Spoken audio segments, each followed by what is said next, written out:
sarana yang luar biasa hebat ini, kalau dia pakai agama, ya dia akan mampu mengelola dunia dan akhirat itu ya dengan dahsyat.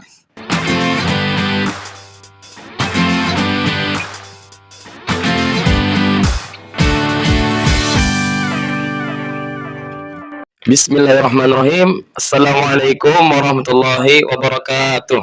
Waalaikumsalam. Jadi pada kesempatan kali ini kami tim jurnalistik PT Ki Ikro akan mengadakan interview terhadap Bapak Suno Sumartono SH sebagai Ketua Yayasan Ikro Bekasi. Boleh kita langsung masuk ke pertanyaan, Pak? Silakan. Oke, siap. Ingin menanyakan ini, Pak, tentang pendapat anak muda zaman sekarang nih, Pak. Pasti kan beda kan, Pak, anak muda di zaman sekarang dengan di zamannya Bapak mungkin. Itu pasti ada perubahan lah, Pak, dalam siklus ini. Perkembangan zaman, Pak, ya. Apa sih yang Bapak tangkap atau tanggapan Bapak tentang anak muda zaman sekarang tuh, entah positifnya atau dan negatifnya gitu, Pak? Iya.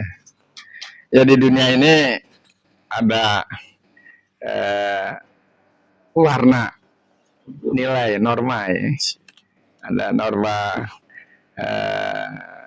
al-haq, yaitu agama, dan al-batil itu norma di luar agama, yang sumbernya kalau al-batil itu ya hawa nafsu lah, kalau agama wahyu kan gitu. Nah tentunya dua kutub ini ya saling mempengaruhi, ya, saling mempengaruhi terhadap orang-orang yang ada.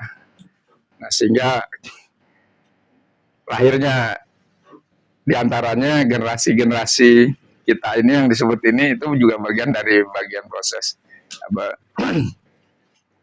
pengaruh dari dua norma ini. Ya kalaupun kemudian sekarang ada perkembangan, itu perkembangan lebih kepada sarana dan prasarana. Kalau norma ya tadi agama ya produk wahyu. Kalau ini sehingga generasi kita ini manusia ini dipengaruhi oleh dua faktor itu. Nah, tinggal mana yang lebih mampu dominan dan yang lain-lainnya. Nah kalau sekarang kita bicara generasi Z, generasi ini itu perkembangan sarana dan prasarananya juga tentunya sudah sesuai dengan sekarang, yang tidak bisa sama dengan dulu ya. Iya. Tetapi faktor norma nilai itu antara agama dengan ini saling kuat memperkuat mana gitu. Kalau dia kena agama dengan sarana yang lebih hebat sekarang lengkap ini ya akan lebih dahsyat daripada. Oh iya. Ya. Nah begitu juga generasi muda yang sekarang ini lebih banyak kena dengan norma yang di luar agama, dengan sarana ini juga gak kalah lebih dahsyat. Jadi istilahnya dengan sarana yang luar biasa hebat ini, kalau dia pakai agama, ya dia akan mampu mengelola dunia dan akhirat itu ya dengan dahsyat. Tapi kalau dia lebih banyak diwarnai dengan faktor itu, kemudian dengan sarana yang sangat dahsyat ini, ya dia akan menjadi bagian dunia yang juga lebih bahayanya lebih besar tinimbang dulu juga buat akhirat kan gitu. Iya, ya. Karena platformnya lebih banyak sekarang ya dibandingkan dulu, mungkin karena mungkin sekarang udah udah ada gadget. Betul. Iya, inovasi baru udah mulai gampang. Kalau dulu misalnya dakwah harus misalnya ke rumah per rumah atau enggak cuma sedikit orang yang tahu kan. Kalau sekarang udah bisa share, udah bisa live di YouTube atau gimana, udah bisa lebih berkembang. Kalau misalnya berarti kalau yang saya tangkap berarti Bapak bijak dalam ini Pak ya, menyikapi perkembangan zaman yang terutama pemuda zaman sekarang. Berarti harus begitu. Berarti inilah tergantung si orangnya ini, berarti terpengaruhnya sama yang batil itu lebih mendominasi atau yang wahyu tadi tuh ya. Betul. Itu yang masuk kita juga sebagai pelaku-pelaku dakwah ya.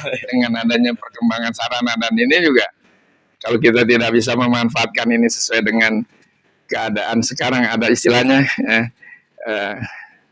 kesinian dan keterdisinian gitu. Kini dan di sini. Nah, jadi masa kini tapi di Bekasi dengan di Jakarta kan beda.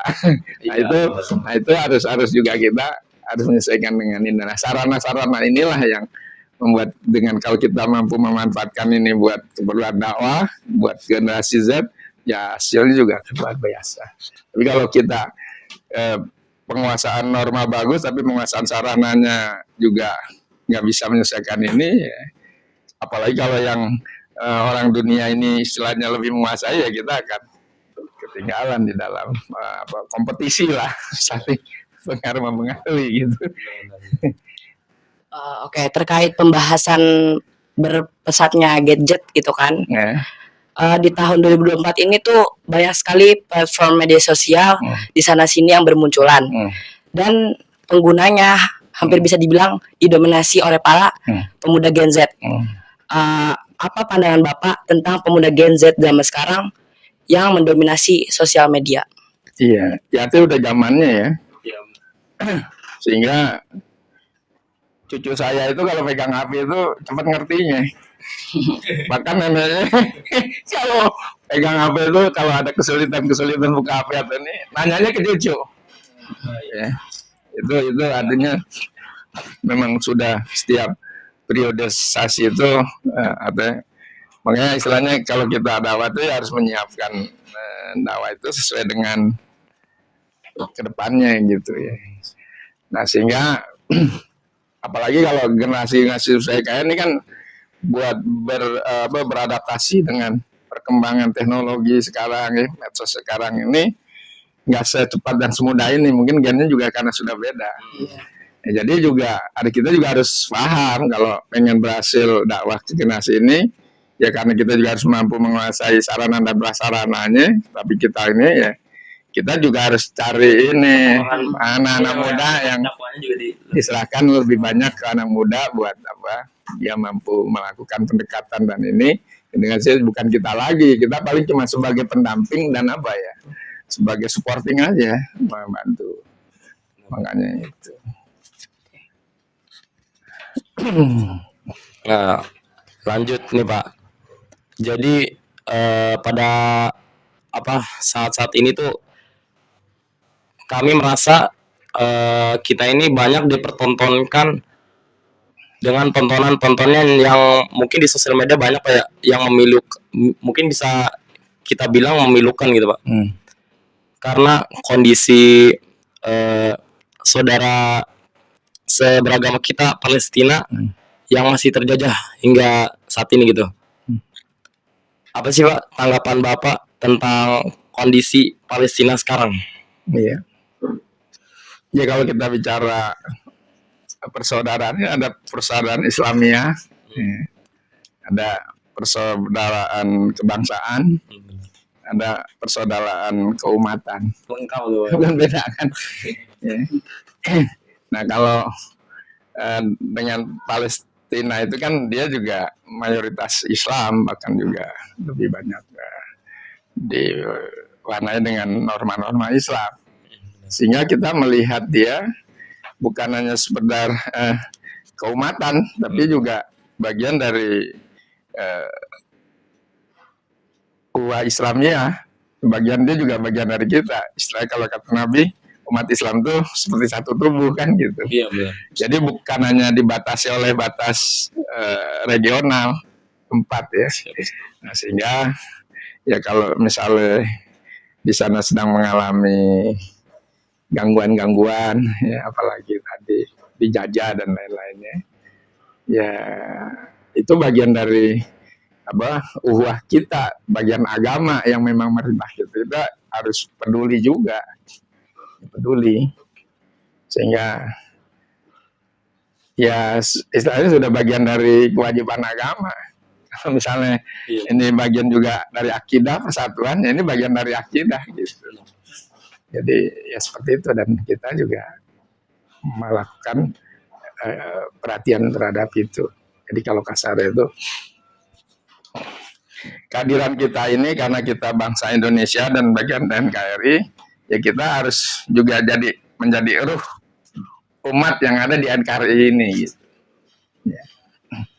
Semakin memperkuat NKRI dengan umat dakwah kita. Nah begitu juga kita sebagai umat Islam bagian dari di mana umat Islam juga berada yang tidak dibatasi oleh wilayah, yaitu juga bagian. Ya, kita juga bagian dari ruh itu. Jadi ya buat Indonesia kita juga harus memperkuat Indonesia karena kita juga bagian dari bangsa Indonesia yang sebagai umat Islam yang juga di sini banyak agama-agama lain yang saling menguatkan. Ya buat di luar negeri yang di luar wilayah kita umat Islam dimanapun juga yaitu bagian dari kita. Ya, kita juga harus peduli itu. Lanjut ke pertanyaan terakhir atau mungkin sekaligus menjadi pertanyaan penutup. Menurut Bapak, bagaimana batasan toleransi antar sesama umat beragama atau mungkin cara kita menyikapinya? Iya. Kalau di dalam agama Islam tuh nilai yang benar ya Islam. Sehingga di luar itu ya kita tidak anggap benar, tapi juga nggak perlu disalah-salahin kan gitu ya. Jadi ada istilah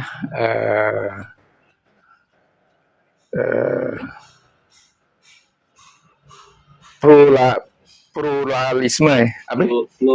Pluralisme itu tidak ada dalam Islam. Ya. Tapi kalau pluralitas ada. Jadi kita mengakui pluralitas. Tadi kalau pluralisme ya kita nggak mengakui, tapi hanya Islam aja gitu. Jadi kalau batasan toleransinya tuh itu. Ya, jadi artinya lakum dinukum waliyadin, agama-agamaku. Jadi itu toleransi. Jadi bukan semua agama dijadiin sama dan betul semuanya, enggak.